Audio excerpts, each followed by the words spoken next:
Hello all, I welcome you to the Business Standard newspaper analysis of 11th of December. My name is Rahul Kopulwar and I am your faculty for general awareness. Some of the news that we are gonna study today is with respect to Viksit Bharat, Niti Aayog, non-convertible debentures, preference shares, safe initiative and so on and so forth. So first news is with respect to the data provided by the NSO. NSO ने data provide किया है women employment के बारे में। उन्होंने ये बताया है कि कितने विमेन एम्प्लॉयड हुए हैं इन the regular jobs, in the formal jobs. तो वहां पे उन्होंने बोला है कि सेकेंड क्वार्टर में अगर हम देखें तो विमेन का share in salaried jobs, in regular jobs, in formal jobs कम हुआ है when we compare that with the first quarter of this financial year. तो इस फाइनेंशियल ईयर के फर्स्ट क्वार्टर में कितना था? 54% का विमेन एम्प्लॉयमेंट था in the regular salaried jobs, but अभी वो डिक्रीज देखने के लिए मिला है हमें। कब? सेकेंड क्वार्टर में। कितना हुआ है वो? 52.8%. Okay, so this is all about this news, but ये जो डेटा है this is only with respect to urban India.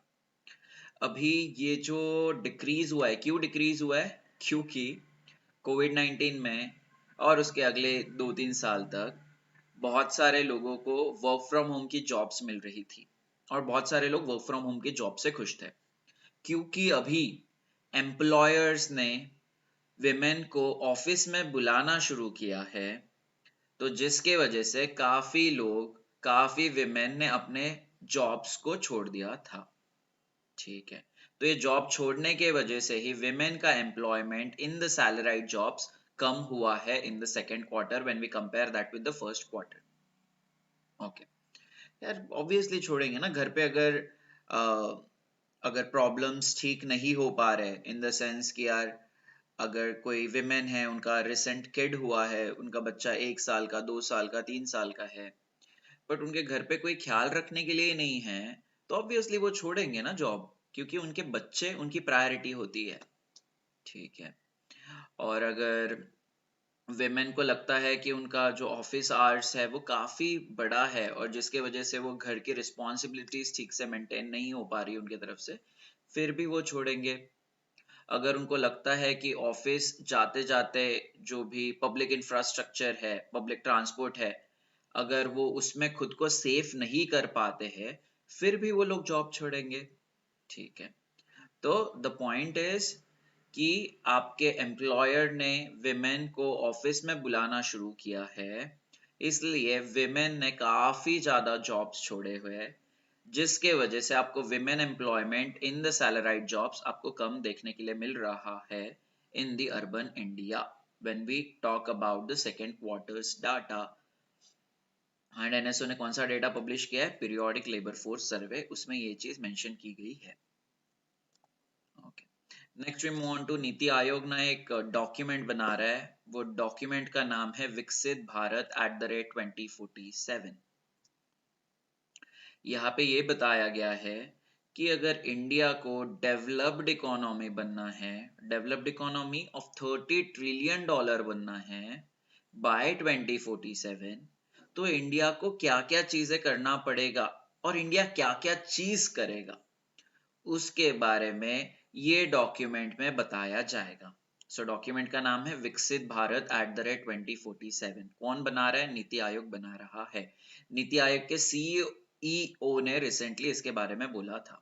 So NITI Aayog CEO is BVR Subrahmanyam. Okay, NITI Aayog के चेयरपर्सन कौन है? पढ़ा था हमने recently, that is the prime minister of India and right now it is PM Narendra Modi ji. And vice chairperson कौन है? Suman Bery, but CEO is BVR Subrahmanyam. Okay, तो अभी एक यार डॉक्यूमेंट बना हुआ है, बट एक ही डॉक्यूमेंट का कुछ पार्ट बचा हुआ है। कौन सा पार्ट बचा हुआ है? Voice of youth. यूथ को एम्पावरमेंट कैसा दिया जाएगा, यूथ का एम्पावरमेंट हम कैसे बढ़ाएंगे, ये चीज अभी तक वो डॉक्यूमेंट में मेंशन नहीं की गई है। तो इसीलिए डॉक्यूमेंट अभी तक रिलीज नहीं किया गया है, बट ये डॉक्यूमेंट जनवरी या फरवरी के स्टार्ट में रिलीज किया जाएगा। ठीक है, सो पीएम मोदी जी ये डॉक्यूमेंट लॉन्च करेंगे in the month of January और the start of February. Okay, तो अभी ये वॉइस ऑफ यूथ कैंपेन के लिए ना नीति आयोग या फिर गवर्नमेंट पूछेगा स्टूडेंट्स को कि आपको क्या क्या कमी लगती है एम्प्लॉयमेंट में, आपको क्या क्या कमी लगती है एजुकेशन सेक्टर में। तो स्टूडेंट्स के व्यूज को मद्देनजर में रखते हुए कुछ ना कुछ प्लान बनाया जाएगा by the government of India और द नीति आयोग।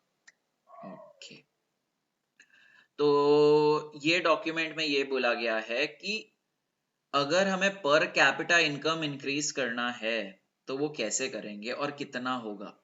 अगर इन्वेस्टमेंट हमें इंक्रीज करना है तो वो कैसे करेंगे, और 2047 तक हमारा टारगेट क्या है, कितना इन्वेस्टमेंट आना चाहिए। अगर इंडिया में लिटरेसी बढ़ानी है तो वो कैसे बढ़ाएंगे और हमारा टारगेट क्या है बाय द ईयर 2047। ये सारी चीजें यहाँ पे बताई गई है। सो क्या बोला है यार, पर कैपिटा इनकम कितना होगा, that is $17,590 would be the per capita income by 2047।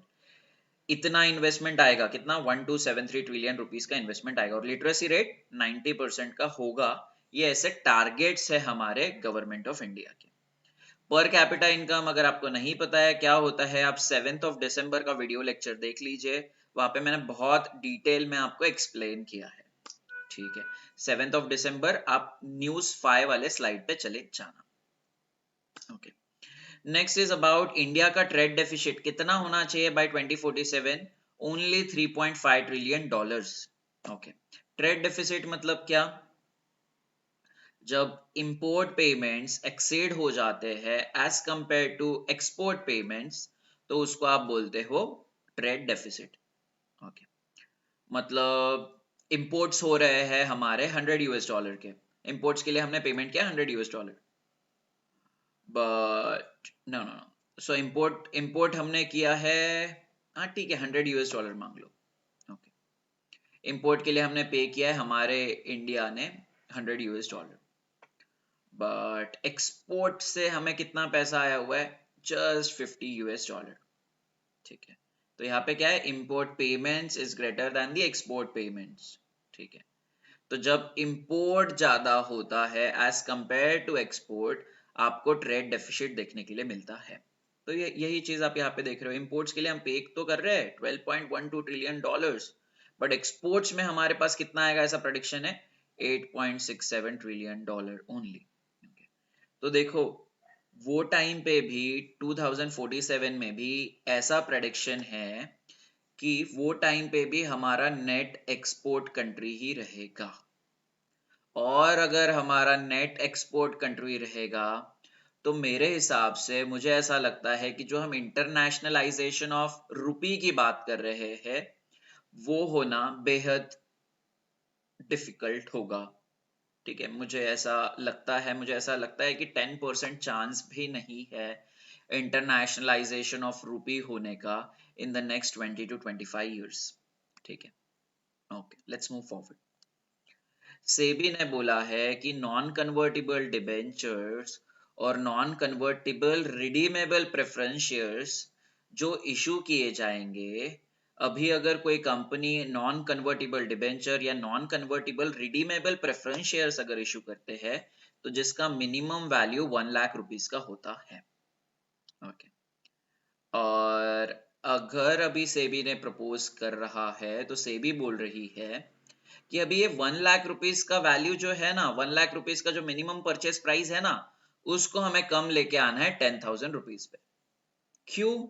क्योंकि हमें रिटेल इन्वेस्टर्स का पार्टिसिपेशन बढ़ाना है। अगर यार 1 लाख रुपए का आप एक ही बॉन्ड खरीद सकते हो तो हम जैसे छोटे लोग या मेरे जैसे छोटे लोग ये बॉन्ड को खरीद पाएंगे क्या? नहीं खरीद पाएंगे। तो हमारी जरूरतों को ही पूरा करने के लिए ये ऐसे डिबेंचर्स और प्रेफरेंशियल शेयर्स के परचेस प्राइस को 10,000 रुपीस पे लेके आने की बात कर रही है सेबी। ठीक है, तो सेबी ने रिसेंटली प्रपोज किया, बट ये डेफिनेटली होगा ही होगा क्योंकि हमें रिटेल इन्वेस्टर्स का बॉन्ड मार्केट में पार्टिसिपेशन बढ़ाना है। ओके, रिटेल इन्वेस्टर्स ऐसे इन्वेस्टर्स जो शेयर मार्केट्स में इन्वेस्ट करते हैं for an amount less than 2 lakh rupees. Okay, so ये नॉन कन्वर्टेबल डिबेंचर्स क्या है और non convertible redeemable preference shares क्या है। ओके, प्रेफरेंस शेयर्स और उसमें भी रिडीमेबल और नॉन रिडीमेबल और उसमें भी नॉन कन्वर्टेबल अगर मैं बताने जाऊंगा तो मे बी 45 मिनट्स या 50 मिनट्स उसमें चले जाएंगे। सो ये जो टॉपिक है प्रेफरेंशियल शेयर्स का, हम कभी और दिन इसको कवर कर लेंगे। अभी नॉन कन्वर्टेबल डिबेंचर्स क्या होते हैं वो समझो, डिबेंचर्स क्या होते हैं वो समझो, ठीक है। पर डिबेंचर समझने के पहले बॉन्ड समझ लो। बॉन्ड तो सबको पता है आपको, क्योंकि हम डिस्कस करते रहते हैं। बॉन्ड क्या है यार? एक फाइनेंशियल इंस्ट्रूमेंट है, एक जस्ट पेपर है जो कंपनी इशू करती है to raise money from the public. Okay, Reliance ने अगर 100 करोड़ का बॉन्ड इशू किया है, 100 करोड़ का बॉन्ड इशू किया है क्योंकि उसको पैसे की जरूरत थी। किसके थ्रू इशू किया है? पब्लिक के थ्रू इशू किया है।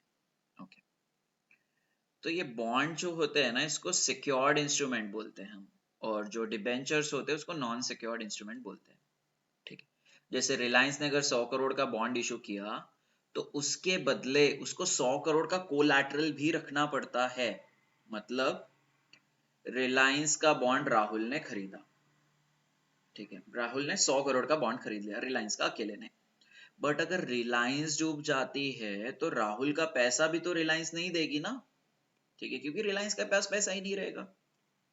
ओके, तो पर अगर रिलायंस बॉन्ड इशू कर रही है तो क्योंकि वो सिक्योर्ड कोलैटरल होता है, वो बॉन्ड इशू करने पे रिलायंस अपने पास कुछ ना कुछ कोलैटरल रखता है on the banking of that kind of bond.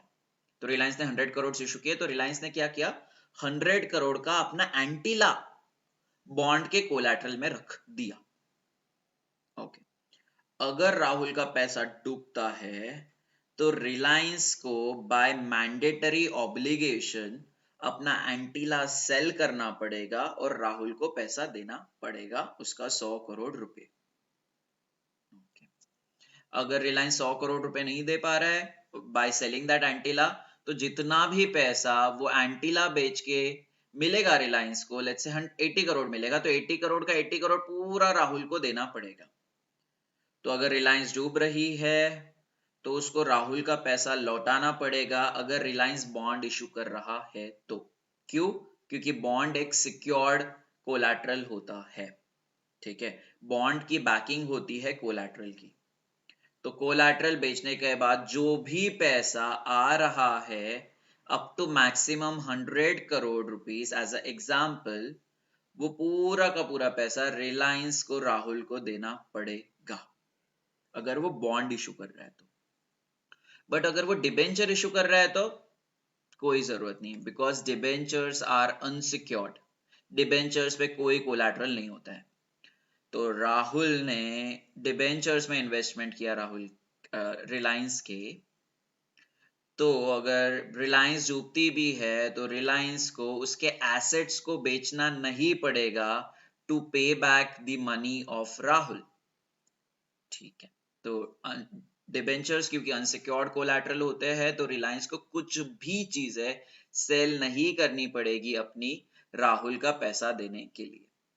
So bonds are secured, debentures are unsecured. Bonds are backed by collateral, debentures are not backed by any kind of collateral. Okay. तो but Rahul फिर investment ही क्यों करेगा ना debentures में? राहुल इसलिए invest करेगा क्योंकि राहुल को पता है कि रिलायंस जैसी कंपनी डूबेगी नहीं, ठीक है, उसको ऐसा भरोसा है, तो इसलिए वो डिबेंचर्स में इन्वेस्ट करता है। बट डिबेंचर्स में क्या है, राहुल को रिस्क ज्यादा है, तो अगर राहुल को रिस्क ज्यादा है तो राहुल को रिटर्न्स भी ज्यादा मिलेंगे। तो आप हमेशा देखना कि रिलायंस अगर बॉन्ड इशू कर रहा है तो अगर वो 7% पे इशू कर रहा है तो डिबेंचर इशू करेगा 9%, 10%, 11% पे, ठीक है। क्यों? क्योंकि अगर दोनों चीज अगर 7% पे इशू कर रही की जा रही है तो राहुल जैसा इन्वेस्टर क्या करेगा? ऑब्वियसली अपना पैसा बॉन्ड में ही डालेगा, क्योंकि बॉन्ड सिक्योर्ड चीज है, बॉन्ड बेच के राहुल को पैसा दिया जाएगा। ओके, तो क्योंकि डिबेंचर्स अनसिक्योर्ड होता है, तो जिसके ऊपर राहुल जैसे इन्वेस्टर को उसके इन्वेस्टमेंट पे ज्यादा से ज्यादा रिटर्न्स मिलते हैं. Okay. So always debentures would have a higher coupon rate when we compare that with the bonds. Okay. So in summary, debentures are nothing but a kind of bonds, but such bonds which are uncollateralized. Such kind of bonds which do not have any collateral are known as debentures. What is meant by convertible debentures? ऐसे debentures जो एक certain time के बाद equity में convert हो जाएंगे, equity shares में convert हो जाएंगे. रिलायंस को लगता है कि यार मुझे ना पैसों की जरूरत है, ठीक है, तो इसलिए मैं डिबेंचर्स इशू कर रही हूँ 10 साल का, ठीक है. बट उनको ये पता है 10 साल का डिबेंचर इशू किया उन्होंने 100 करोड़ रुपीस का. बट उनको ये पता है कि 5 साल तक तो मुझे ये पैसा लगेगा ही लगेगा, बट 5 साल के बाद क्या होगा, मेरे पास इतना प्रॉफिट आएगा कि मैं मेरे पैसों से ही मैं मेरे बिजनेस ऑपरेशंस चला सकता हूँ या फिर मैं मेरा बिजनेस एक्सपैंड कर सकता हूँ. तो जिस केस में मुझे ये बॉन्ड जो डिबेंचर मैंने इशू किया है ना, उसकी कोई जरूरत नहीं है. तो रिलायंस क्या करेगा, ये डिबेंचर को ऑटोमेटिकली आफ्टर 5 years कन्वर्ट कर देगा in the form of equity shares. तो इसमें रिलायंस का क्या फायदा है, रिलायंस को जो भी कूपन पेमेंट देने पड़ते हैं डिबेंचर्स पे, वो कूपन पेमेंट देने की जरूरत नहीं पड़ेगी, ठीक है. तो रिलायंस का क्या हो रहा है, बेसिकली जो भी पैसा हर क्वार्टर कूपन पेमेंट्स देने में जा रहा था वो पैसा बच जाएगा और वही पैसा रिलायंस कोई दूसरे कामों में लगा सकता है. इसीलिए sometimes for companies like Reliance, issuing of convertible debentures is extremely useful. But हमेशा तो यूजफुल नहीं रहेगा ना. अगर रिलायंस सोचता है यार मुझे मेरे कंपनी की ओनरशिप ही नहीं देनी है, तो उस केस में क्या करेगा, उस केस में Reliance non convertible debenture issue कर देगा.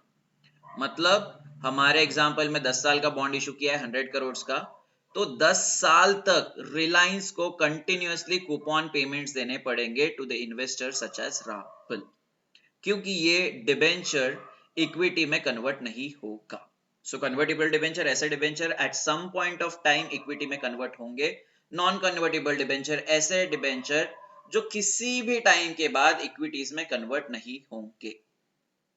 ओके, चलो. So I guess this is very, very, very clear. Okay, let's move forward then. Top funded business models. Okay, तो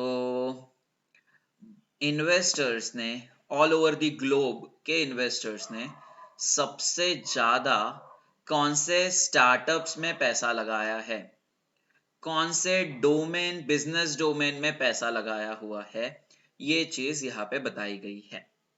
सबसे ज्यादा पैसा लगाया हुआ है डिजिटल वॉलेट्स में, जैसे मोबीक्विक, फोन पे, पेटीएम, इस तरह के चीजों में, इस तरह के वॉलेट्स में सबसे ज्यादा इन्वेस्टमेंट आया है by the investor community all over the globe. उसके बाद आया आपका D2C आईवेयर, जैसे लेंसकार्ट हो गया, टाइटन हो गया, that is D2C, that is direct to consumer. कंपनी डायरेक्टली कंज्यूमर को बेच रही है eyewear. Next is electric vehicle scooter manufacturer. Next is loan life cycle management and next is online grocery ordering.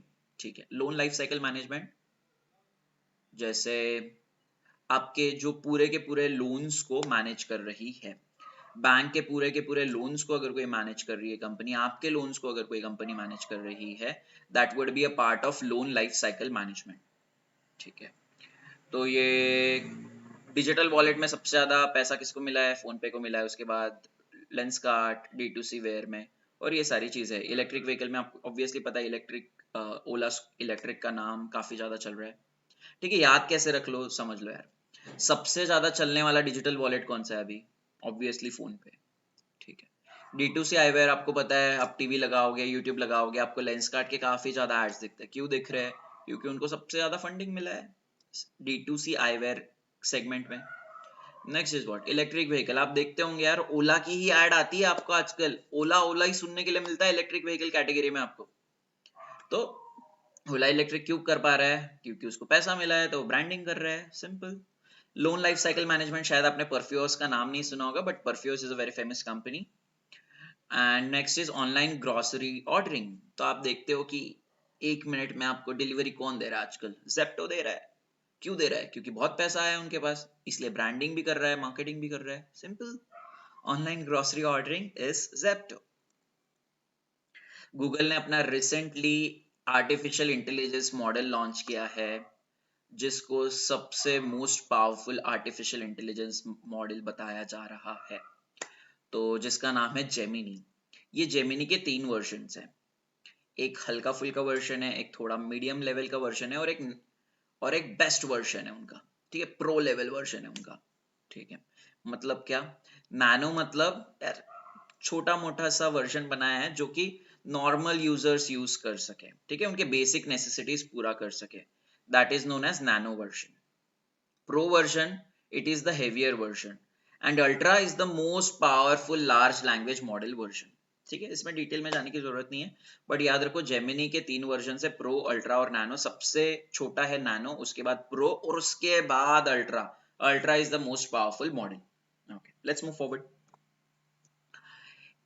आपको पता है प्रधानमंत्री मोदी जी ने 15 अगस्त रिसेंटली एक स्पीच दी थी, जहां पे उन्होंने बोला था कि हमें इलेक्ट्रिक व्हीकल के बसेस सारे सिटीज में लॉन्च करने हैं, जिसके वजह से क्लाइमेट चेंज मिटिगेट हो सके।